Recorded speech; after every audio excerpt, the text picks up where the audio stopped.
Time से ही थी। मेरे पापा सर्विस में रहे हैं, तो ऑफिसर्स का जो एक प्रेस्टीज होता है, जो उनमें सोशल चेंज लाने की जो ताकत होती है, तो उससे मैं इंस्पायर हुई। फिर जब मैं सिविल एरिया में आई तो मैंने अपने आसपास कलेक्टर सर को नोटिस किया, feel हररी sir, Akash Tripathi sir जब मैं फिर मुझे अपना पोटेंशियल लगा इसके अंदर कि हाँ, मैं भी मेरी जो एक सॉफ्ट पावर है, मैं लोगों से कनेक्ट हो सकती हूँ, उनकी समस्याएं सुलझा सकती हूँ। फिर ये एक बहुत ही डाइवर्सिफाइड जॉब है, और सर इसी वजह से मैं सिविल सर्विसेज में आना चाहती अभी तक कोई ऐसा उपलब्धि है जिसमें आपको लगा क्या हो कि वीरता प्रोमोबोल आपने ऐसे चुनौतीपूर्ण भूमिका का निर्वहन किया हो? जी सर, मैं एक एनसीसी कैडेट भी रही हूँ अपने स्कूल टाइम पे। तो वहाँ पे सर जब भी हमारी कैंपिंग होती थी, तो वहाँ पे लीडरशिप क्वालिटी दिखाने का, और सर ये जो स्ट्रेसफुल सिचुएशन है उनमें भी अपनी टीम को एक साथ लेके रहने का अवसर मुझे हमेशा से मिलते रहा है, तो मैंने उसमें अपनी भूमिका बखूबी निभाई है सर। अच्छा, आपने ज्योग्राफी से एमए क्यों किया? सर ज्योग्राफी सब्जेक्ट सर मेरे इंटरेस्ट का सब्जेक्ट है, तो इस वजह से मैं उसमें ही अपने आप को ज़्यादा सेफ महसूस करती हूँ। प्रशासन में इसकी क्या भूमिका है? सर प्रशासन में अगर सर मैं दो पहलुओं पे इसके लिए बात करना चाहूँगी। सर व्यक्तिगत रूप से अगर मैं देखूँ तो मैंने इसको बहुत डेडिकेटेडली पढ़ा है, तो मेरे हार्डवर्क को दर्शाता है। और सर विषय वस्तु के रूप में अगर मैं देखूँ तो इसमें सर मैंने बहुत कुछ सीखा है, जिससे मैं अपने क्षेत्र में इसका विस्तार कर सकती हूँ। सर जैसे एग्रीकल्चर में, इकोनॉमिकल डेवलपमेंट में मैं इसका इस्तेमाल कर सकती हूँ। सर मैंने काफ़ी थ्योरीज भी पढ़ी हैं, जैसे सर पैरोक्स और बॉर्डबिली की ग्रोथ गोल ग्रोथ सेंटर थ्योरी है सर, कुछ मुझे बहुत हेल्प करेगी अपने एरिया को डेवलप करने में। अच्छा, ये सूरत किस नदी के किनारे बसा है और गोरखपुर किस नदी के किनारे बसा है?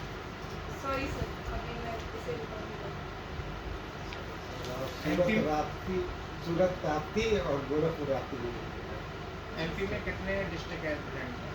सर प्रेजेंट में 52 डिस्ट्रिक्ट। अभी नई घोषणा की है सीएम। जी सर, अभी रीवा में मऊगंज बनाने की घोषणा शिवराज सिंह चौहान जी ने की है, तो सर 53वां जिला वो डिस्ट्रिक्ट हो जाएगा। और ग्वालियर किसलिए फेमस है, कुछ खास किसलिए सर ग्वालियर? सर जोग्राफिकली बतानी है all overall? Of sir overall जो ग्वालियर है हमारा जोग्राफिकली और सर हिस्टोरिकली और कल्चरली काफ़ी फेमस रहा है। तो सर हिस्टोरिकली अगर हम बात करें तो यहाँ कई डायनेस्टीज़ का रूल रहा है सर। स्टार्टिंग में महाभारत काल में भी इसका एक चर्चा मिलती है, जिसमें से गोपराष्ट्र नाम से कहा गया है। तो सर कच्छप घाट वंश, राष्ट्रकूट वंश और तोमर वंश ने यहाँ पे राज किया। फिर उसके बाद सर सिंधिया वंश का यहाँ पे राज रहा सर। और सर तानसेन की भूमि कहा जाता है सर, सिटी ऑफ म्यूज़िक कहा जाता है, जिसने कल्चरली बहुत योगदान दिया है।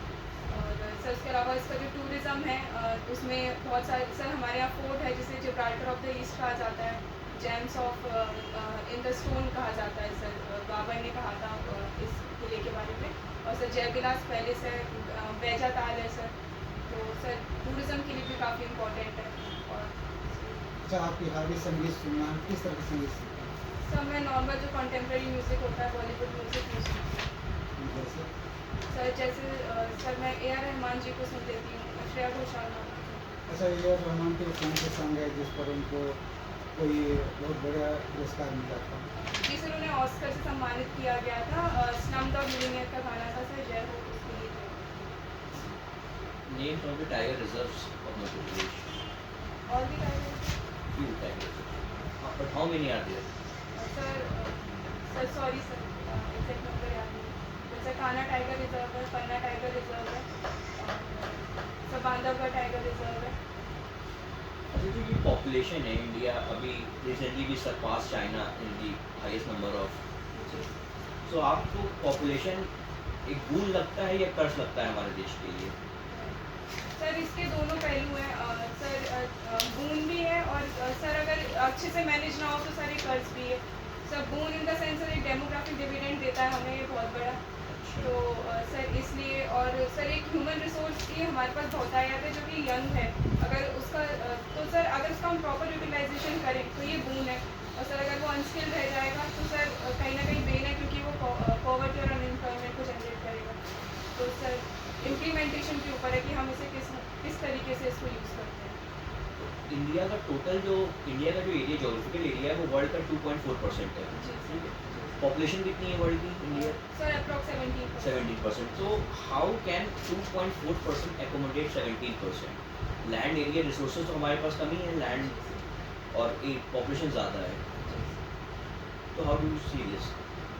सर इसके लिए सर एक वर्ड आता है ऑगमेंटेशन, यानी कि जो सर हम कैपेसिटी बिल्डिंग जो कर सकते हैं, मतलब sir efficient use of resources. Sir हमारे 2.4 लैंड एरिया को भी 100% यूटिलाइजेशन के लिए देता है 17% पॉपुलेशन को। जो प्राइवेटाइजेशन है उसे सही मानते हैं नहीं? सर प्राइवेटाइजेशन इसमें जो एक कंडीशन प्राइवेटाइजेशन में रहती है कि मतलब सब जैसा सबका मानना है कि एफिशिएंसी को इंक्रीज़ करता है, लेकिन सर एक हद से ज़्यादा प्राइवेटाइजेशन सर कहीं ना कहीं जो लोग गरीब तबके के लोग हैं उनके लिए सही नहीं, क्योंकि हमारी जो इकोनॉमी है सर, हमने मिक्स्ड इकोनॉमी डेवलप की थी। कैपिटलाइजेशन हम पूरी तरीके से नहीं कर सकते, क्योंकि सर सारे डाउन टोडन सेक्शन जो होते हैं हमारे, और टोटल अपलिफ्टमेंट के लिए सर जो अंत्योदय और सर्वोदय का कॉन्सेप्ट है उसके लिए सर प्राइवेटाइजेशन ओवरऑल करना कहीं ना कहीं सर मुझे सही नहीं लगता। मिक्स्ड बैलेंस लेके चलना चाहिए। तो 1990 में एलपीजी रिफॉर्म आया था। जी sir. What is the full form and explain each of them. Sir L stand for liberalisation, P for privatisation and G for globalisation. Sir liberalisation में सर लाइसेंस राज को कम किया गया था, ख़त्म ही किया गया था सर उसमें। सर MRTP एक्ट जो था, क्या आप किसी को लाइसेंस लेने की जरूरत नहीं है? सर है, लेकिन उस टाइम जो रेड टेपिज्म और एक्स्ट्रा जो मतलब बहुत ज़्यादा जो लाइसेंसिंग की जो व्यवस्था थी सर, उसको एक सिंगल चेन से जोड़ दिया। ये टोटल रिफॉर्म था। I am asking the difference between liberalisation and privatisation. Sir privatisation में डिसइन्वेस्टमेंट हुआ था, और लिबरलाइजेशन में नई इंडस्ट्रीज़ को भी यहाँ पे सेटअप करने का मौका मिले, इसके लिए रूल्स एंड रेगुलेशन को थोड़ा सा Relax लिबरल कर दिया गया। अच्छा, जनसंख्या किस सूची का विषय है? सर जनसंख्या सर मैं अनुमान लगाना चाहूँगी कॉन्करेंट लिस्ट में आता है। What is chat GPT?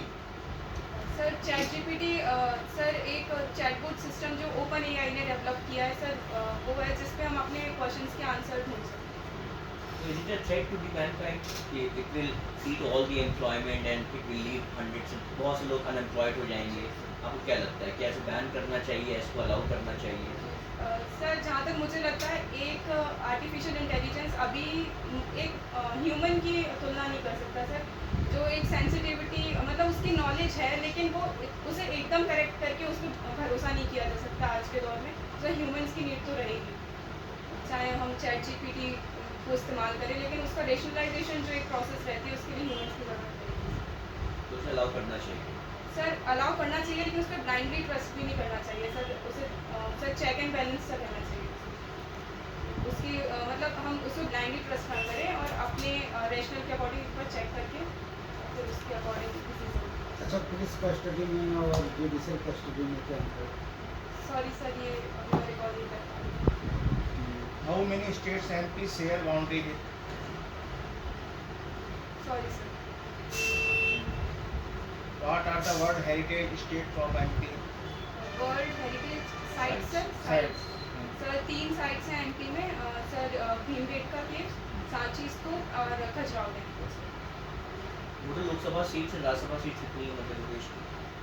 Sir sorry sir, exact number नहीं आ रहा। कितने अनुसूचित जाति के लिए आरक्षित है? सॉरी सर, मैं इसे एक बार रिवाइज। ये विधानसभा सीटें कितनी है?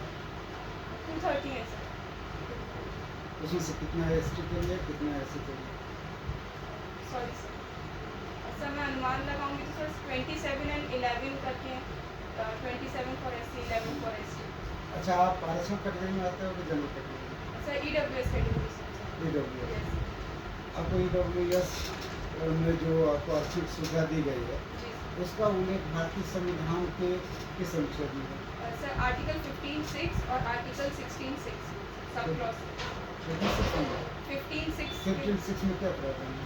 सर उसमें सर एजुकेशनल इंस्टीट्यूशन को लेके, और 16(6) में एम्प्लॉयमेंट को लेके। नेक्स्ट भी आपका 12th तक का है। जी सर। लीस्ट प्राइम नंबर क्या होता है? Least prime number sir LCM least 2 sir, 2 is the least prime number। Pythagoras theorem? Sir Pythagoras theorem में सर ये hypotenuse square of hypotenuse is equal to sum of perpendicular angles का square. अच्छा, GST के बारे में कुछ बताएं। Sir GST 101 amendment act 2017 के तहत लाया गया था। सर ये गुड्स एंड सर्विसेज टैक्स है, जिसमें सर कॉन्स्टिट्यूशनल अमेंडमेंट करके उसमें IGST, CGST इनका प्रावधान किया गया था और GST काउंसिल को भी बनाया गया था, जिसमें 279A आर्टिकल। ये IGST क्या है? Sir sorry sir. महिला सशक्तिकरण के बारे में कुछ जी सर। बताएं। Sir women empowerment sir women को socially, politically and economically empower करने के लिए है, जिसमें सर जिसमें उनकी डिसीजन मेकिंग और समाज में उनका योगदान सर बढ़ाया जा सके, और सर उन्हें एजुकेशनली और हेल्थ वाइज भी सर उनको एम्पावर किया जा सके, जिससे कि वो सर पूरे, जैसे सर वुमेन को माना जाता है कि वो पूरे समाज का कल्याण कर सकती हैं। अगर एक वुमेन शिक्षित होती है तो पूरे समाज का सर भला कर सकती है और उसका पोटेंशियल जो है उसको इंक्रीज कर सकती है। तो सर अच्छा, भारतीय संविधान में महिलाओं के लिए कहाँ कहाँ पर संरक्षण किया गया है? सॉरी सर, आर्टिकल से आप बोलिए सर। बौद्ध धर्म के बारे में थोड़ा बताइए। बौद्ध धर्म सर बौद्ध धर्म की शुरुआत सर गौतम बुद्ध ने की थी, सिद्धार्थ गौतम ने। और सर इसमें उन्होंने अपनी जो टीचिंग्स दी थी उसमें उन्होंने 4 आर्य सत्य बताए थे, और उनको कॉन्कर करने के लिए उन्होंने 8 फोल्ड पाथ एक दिया था। और सर उसके अलावा उनकी काफ़ी टीचिंग्स हैं, और बौद्ध धर्म से हमारे देश को एक बहुत पहचान मिली है कल्चरली रूप में। और उनकी काफ़ी सारी साइट्स है, जैसे स्तूप है, सांची का स्तूप हमारी वर्ल्ड हेरिटेज साइट है। तो अच्छा, बौद्ध के 4 धार्मिक स्थल कौन कौन से हैं? सर बौद्ध धर्म से संबंधित 4 उनके धार्मिक स्थल। अच्छा स्थल सर, सर एक तो जहाँ वो पैदा हुए थे सर लुम्बिनी, वो है। और सर एक सारनाथ है, और जहाँ पे उन्होंने अपना पहला सरमन दिया था। एक सर बोध गया है, जहाँ पे उनको इनलाइटनमेंट मिला था। और एक सर पवापुरी, कुशीनगर, सर मैं इसमें कंफ्यूज हो रही हूँ, कुशीनगर है शायद, जहाँ उन्हें महापरिनिर्वाण की प्राप्ति हुई। अच्छा, निर्माण में और महापरिनिर्वाण में क्या अंतर है? सर निर्वाण में सर उन्हें वर्ल्डली नॉलेज जो होती है सर वो उसका ज्ञान प्राप्त हुआ था सर। और जो महापरिनिर्वाण है सर उनकी डेथ से रिलेटेड है, जब अच्छा, उन्होंने निष्क्रमण में और महाविनिष्क्रमण में क्या अंतर है? महाभिष्क्रमण सर, उसमें उन्होंने सर अपने घर को छोड़ दिया था, जो वर्ल्डली प्लेजर है उनको रिनाउंस कर दिया था। सर निष्क्रमण अभी मैं याद नहीं। अच्छा, लाइट ऑफ एशिया किसको कहा जाता है? सर गौतम बुद्ध को ही कहा जाता है। अच्छा अच्छा, तो गौतम बुद्ध धर्म की शुरुआत गौतम बुद्ध ने किया, बौद्ध धर्म की, और वो शुरुआत भारत से हुआ। जी तो पूरे विश्व के लगभग मैक्सिमम देशों में बौद्ध धर्म अपना लिया गया, पूरा का पूरा देश है बौद्ध धर्म। और आज बौद्ध धर्म की संख्या भारत में बहुत कम है, इसका क्या कारण है? जी सर, सर एक जो मैं कारण अपने स्तर पे सोच पा रही हूँ वो ये है कि हमारे देश में सर बहुत सारे धर्म हैं सर, जो रिलीजियस टॉलरेंस की जो हमारी नीति है, और काफ़ी धर्म यहाँ व्याप्त हैं, तो इस वजह से कहीं ना कहीं संख्या कम हो जाती है उनकी। और सर अभी मैं यही- अच्छा, अल्पसंख्यक किसको कहते हैं? सर माइनॉरिटी कम्युनिटी सर वो कम्युनिटी है जिनकी जनसंख्या कम है, और उन्हें सर सिक्योर करने की ज़रूरत है। जो भारतीय संविधान में अल्पसंख्यक शब्द का प्रयोग कहाँ पर किया गया है? सर भारतीय संविधान में माइनॉरिटी को कहीं एक्सप्लेन नहीं किया गया सर। अच्छा अच्छा, तो कहीं पर अल्पसंख्यक शब्द का प्रयोग किया गया है भारतीय संविधान? सर लिंग्विस्टिक माइनॉरिटी करके आर्टिकल 29 में किया गया है, लेकिन उसे डिफाइन नहीं किया गया है। उसमें क्या है 29 आर्टिकल में क्या क्या है? सर उसमें अगर कोई वर्ग है जो अपनी लैंग्वेज और अपनी कल्चर को प्रोटेक्ट करना चाहता है तो उसके लिए उनको प्रोटेक्शन दी गई है। मध्य प्रदेश के पर्यटन स्थल कौन कौन से हैं? सर मध्य प्रदेश में सर हिस्टोरिकल, रिलीजियस और नेचुरल सर तीनों टाइप के पर्यटन हैं।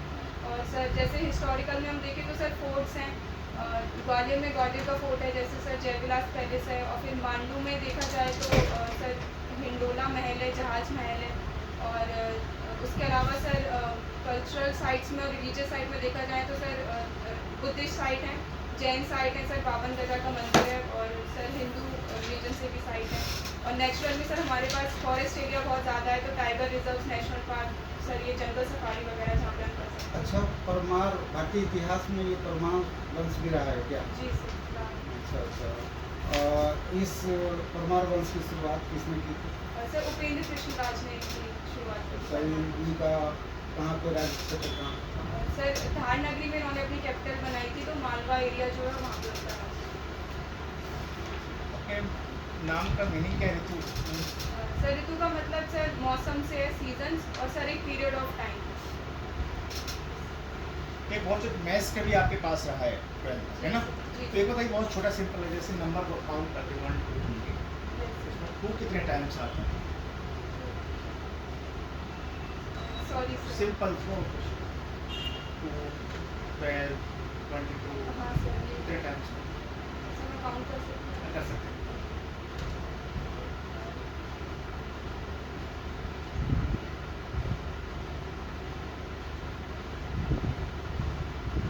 Sir 19 times.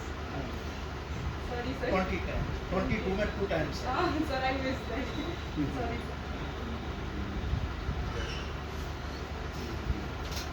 स्वामी विवेकानंद जी के बारे में कुछ बताइए।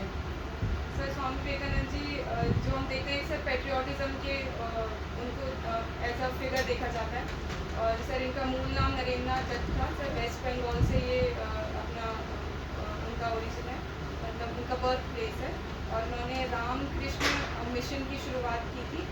और सर इन्होंने कुछ बुक भी लिखी हैं, कर्मयोग एक उनकी बुक है। सर ये मेनली नेशनलिज्म के लिए बहुत ज़्यादा फेमस है। इन्होंने शिकागो में 1893 में एक स्पीच दी थी जो पूरे वर्ल्ड में काफ़ी फेमस हुई थी, जिसमें इन्होंने हिंदी में भाइयों और बहनों करके संबोधन किया। मांस की मंडी किसको कहा जाता है?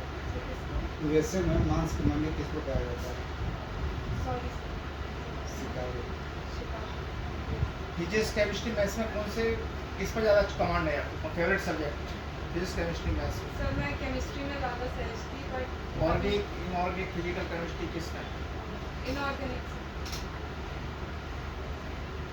ह्यूमन डेवलपमेंट इंडेक्स में कुछ पैरामीटर्स होते हैं जो कि डिफाइन करते हैं कि हाउ डेवलप यू आर। तो 3 पैरामीटर्स कौन से हैं? सर उसमें लाइफ एक्सपेक्टेंसी, और सर एजुकेशन से लिटरेसी लेवल शायद कहते हैं वो, और सर लिविंग स्टैंडर्ड। तो क्या human development index is nicely captured by GDP? क्या जीडीपी डिफाइन करता है कि कोई कंट्री डेवलप है कि नहीं है, या हमें कुछ और पैरामीटर्स चाहिए होंगे? जी सर, सर जो जीडीपी है मेनली सर वो ग्रोथ को ज़्यादा अच्छे से डिफाइन करता है। डेवलपमेंट सर एक होलिस्टिक अप्रोच है, जिसमें सर हमारे हेल्थ, एजुकेशन और जो सोशल पैरामीटर्स हैं वो भी काउंट होते हैं। तो सर अगर जीडीपी के साथ अगर हमने सोशल पैरामीटर्स को भी चेक करें, तो सर मुझे लगता है ह्यूमन डेवलपमेंट इंडेक्स जो है वो और होलिस्टिकली चीज़ों को बता पाएगा कि एक्चुअल में कितना डेवलपमेंट है। अच्छा, ये ग्वालियर नगर निगम और ग्वालियर डेवलपमेंट अथॉरिटी, इन दोनों में क्या अंतर है? सर नगर निगम तो सर लोकल डेवलपमेंट बॉडी है, जो लोकल सेल्फ गवर्नमेंट के तहत जो बनाई गई थी, आर्टिकल 73rd कॉन्स्टिट्यूशनल अमेंडमेंट के तहत जो बनाई गई थी। Sir development authority sir 73rd के तहत कि 74 के तहत? सॉरी सर, माफ़ी चाहूँगी, 74th के तहत, 73rd में रूरल डेवलपमेंट। और डेवलपमेंट अथॉरिटी सर अनुमान लगा सकती हूँ, मुझे एकदम क्लियर नहीं पता है, लेकिन जो गवर्नमेंट डिसाइड करती है कि एक पर्टिकुलर एरिया के डेवलपमेंट के लिए जो बनेगी उसको डेवलपमेंट अथॉरिटी का। दायरा किसका बड़ा होता है, ग्वालियर डेवलपमेंट अथॉरिटी का या ग्वालियर नगर निगम का? सॉरी सर, अगर आप एसडीएम नहीं बनती हैं तो क्या बनना चाहेंगे, दूसरी प्रायोरिटी क्या है? सर जहाँ तक मुझे लगता है कि मेरी तैयारी अच्छी रही है, और तो मैं इस प्रथम प्रयास में सफल हो जाऊँगी। और अगर ऐसा होता है कि नहीं हो पाई तो मैं अपनी कमियों को सुधार करके पुनः प्रयास करूँगी। लेकिन एसडीएम के अलावा और कोई पद आपको स्वीकार नहीं है? नहीं सर, मैं एसडीएम के लिए आई हूँ, तो मेरी पूरी कोशिश रहेगी कि मैं एसडीएम और किसी पोस्ट के सिलेक्शन होता है तो उसे एक्सेप्ट करेंगे, फिर आगे ट्राई करेंगे या एक्सेप्ट नहीं करेंगे? सर हाल ही में तो उसे एक्सेप्ट कर लूँगी सर मैं, क्योंकि सर और सर एक वो रहता है बैकग्राउंड में कि सर फाइनेंशियल सस्टेनेबिलिटी भी एक ज़रूरी चीज़ है। तो सर उसके बाद सर मैं अपना भरोसा रखती हूँ खुद पे कि मैं उस जॉब के साथ भी अपनी पढ़ाई जारी रख पाऊँगी, और पुनः प्रयास करके एसडीएम को हासिल कर पाऊँगी। तो क्यों एसडीएम नहीं बनना चाहती? सर एसडीएम बनना सर मेरे लिए जो मुझे लगता है मेरा जो पोटेंशियल है उसके अकॉर्डिंग सर मुझे अपने लिए बेस्ट करियर पाथ लगा था, उस टाइम पे मैं सुटेबल कैंडिडेट। अभी तक कभी आपने अपने पोटेंशियल को सिद्ध करने का अवसर मिला है आपको? सर जो मैंने जैसे बताया मैं एनसीसी कैंडिडेट रही हूँ, बहुत सारी चीज़ें की है जो सोशल सर्विस से लेकर लीडरशिप क्वालिटी तक सारे एरियाज़ कवर करती है। तो छात्र जीवन में सर जो मैंने सीखा है लोगों की मदद करना और एम्पैथिकल नेचर रखना और इसका कोई उदाहरण बताइए। सर जैसे सर एम्पैथिकल नेचर में देखा जाए तो सर मैंने अपना ज़्यादातर जो एक्सपीरियंस लिया है वो एनसीसी से ही लिया है। तो उस टाइम पे काफ़ी सर हमारी 10 से 12 लड़कियों तक की टीम रहा करती थी, तो उसमें सर कभी कोई बीमार हो जाती थी, कोई कमज़ोर रहती थी, सर मैंने सबको एक साथ होलिस्टिकली लेके काम किया है, उनकी भी समस्याओं का ध्यान रखा है, साथ में सर जो गोल हमें मिलता था उसको भी कवर किया है, जिसमें मेरी लीडरशिप, एम्पैथी और डेडिकेशन सब तीनों चीज़ें होती हैं। अच्छा, ये मतलब एसडीएम हैं और ठंडी का मौसम है, जी कंबल बांटने का आपको आदेश हो जाता है। कंबल बांटते बांटते एक स्थिति ऐसी आती है कि एक ही कंबल है और 2 लोग को देना है, ठीक है ना। जो पहले आया है उसके पास ऑलरेडी कुछ है और जो सबसे लास्ट में आया है उसके पास बिल्कुल कुछ भी नहीं है, ठीक है ना। तो नियम तो आपका ये कहता है कि जो पहले आया है पहले मिलना चाहिए और आपका नैतिक मानदंड ये कहता है कि नहीं, जिसको सबसे ज़्यादा ज़रूरत है उसको देना चाहिए। तो फिर आप किसको देना चाहेंगे? सर इस कंडीशन में जो सिचुएशन है सर उसमें डिसीज़न मैं यही लूँगी कि सर जो पहले आया उसको पहले मिले, क्योंकि बाद में वो फिर क्योस वाली कंडीशन हो जाती है कि फिर बाद में और भी लोग आएंगे तो फिर वही पता चले तब तक तो वो ठंडी से मर जाएगा। सर जो दूसरा मेंबर है उसके लिए भी ये मैंने सोच रखा है कि सर एक कंबल की व्यवस्था और करी जा सकती है सर उस टाइम पे, तो सर उसके लिए फिर नहीं, वो है ही नहीं, आप कर ही नहीं सकते इतना जल्दी। सर तो पर्सनली मैं उसका अपनी खत्म हो गया। सर पर्सनली मैं अपनी एम्पैथिकल नेचर दिखाते हुए सर अपने लेवल पे कुछ अरेंज कराऊंगी सर, एक कंबल तो मुझे लगता है मैं अरेंज करा सकती हूँ इसमें। आप एम्पैथी आप बोल रही हैं, अगर डॉक्टर बनती तो मुझे डॉक्टर सबके सर्व कर सकता है। जी डॉक्टर जैसे कि गरीबों का इलाज हो गया या आप देखिए मेडिकल फैसिलिटी आज आउट ऑफ बाउंड्स है कॉमन पर्सन के लिए, यस तो there are other profession as well where you can serve the vulnerables, तो व्हाई ओनली दिस? सर एक तो मेरी एजुकेशनल क्वालिफिकेशन की वजह से भी मुझे ये बेस्ट लगा, और दूसरा सर कि सर जो डॉक्टर्स हैं सर, लेकिन जो आपको एक अथॉरिटी मिलती है कि आप उसमें सोशल चेंज ला सकते हो, सर वो मुझे लगता है सिविल सर्वेंट को डॉक्टर से ज़्यादा रहती है, तो इस वजह से मैं इसके लिए अगर मान लीजिए आप एसडीएम है, पॉलिटिकल प्रेशर भी बहुत रहता है और आपको कुछ ऐसे यानी लीग से हटकर नियम से करने को कहा जाता है, आपका पॉलिटिकल प्रेशर भी है, आप नहीं करते हो तो ये भी आ सकता है कि आपका कहीं ट्रांसफ़र कर दे, और उस स्थिति में आप क्या करेंगे? सर मैं जो भी रूल्स एंड रेगुलेशन है, जो लॉज हैं सर, उन्हीं को फॉलो करूँगी सर, एक कॉन्स्टिट्यूशनलिटी के जो दायरा रहता है सर उसी के अंदर काम करूँगी, तो चाहे ट्रांसफ़र भी हो तो गवर्नमेंट की कई योजनाएं रहती हैं, लेकिन जिनको वास्तविक जो हितग्राही होते हैं, पात्र होते हैं, उन तक नहीं पहुंच पाते, तो वो कैसे आप ऑब्जर्व करेंगे, कैसे वॉच करेंगे? कई योजनाएं गवर्नमेंट की। सर जैसे गवर्नमेंट की कई योजनाएं आजकल तो सर ऑनलाइन सिस्टम बहुत अच्छा है सर, उसके लिए हम जैसे आधार कार्ड से लिंकिंग रहता है, और सर जैसे कोई अटेंडेंस शीट भी उस टाइप की भी रहती है, कोई आ रहा है तो उसका हम थंब इम्प्रेशन लें और उससे साइन करवाएं, ये भी है सर। उसके अलावा सर मॉनिटरिंग की जा सकती है, उस जगह की सर्विलेंस की जा सकता है, घर घर में जाके सर सर्वे भी की जा सकते हैं, उसके लिए कमिटीज़ बनाई जा सकती हैं सर, तो मैं उसी लेवल पे सर उसी तरीके से काम करूँगी, अच्छा, सर सबको फ़ायदा है। एक एसडीएम के क्या क्या कार्य होते हैं? सर एसडीएम जो मेनली है सर, जब लॉ एंड ऑर्डर की सिचुएशन जो रहती है उसमें सर उसकी पावर्स रहती हैं, तो सर वो अपने एरिया की मॉनिटरिंग के साथ साथ लॉ एंड ऑर्डर को मेंटेन करके रखते हैं। धारा 144 होती है, क्या एसडीएम लगा सकते हैं कलेक्टर या जी सर एसडीएम लगा सकता है सेक्शन 144, और सर कलेक्टर के पास तो पावर रहती है लगाने की। अगर ऐसी सिचुएशन बनती है जहाँ लॉ एंड ऑर्डर बहुत ज़्यादा डिस्टर्ब हो रहा है, तो मैन एंड मटेरियल का मतलब मिनिमम से मिनिमम लॉस हो, उसके लिए सर हम धारा 144 लगाते हैं। धारा 144 में और कर्फ्यू में क्या अंतर है? सर 144 में सर 4 लोगों की जो असेंबली जो होती है उसको मतलब बैन कर दिया जाता है, और जो लेकिन उसमें जो ज़रूरी एसेंशियल चीज़ें रहती हैं वो खुली रहती हैं सर, आप 1 बाय 1 जाके ले सकते हैं, एंड कर्फ्यू में सर पूरी तरीके से रिस्ट्रिक्शन होता है।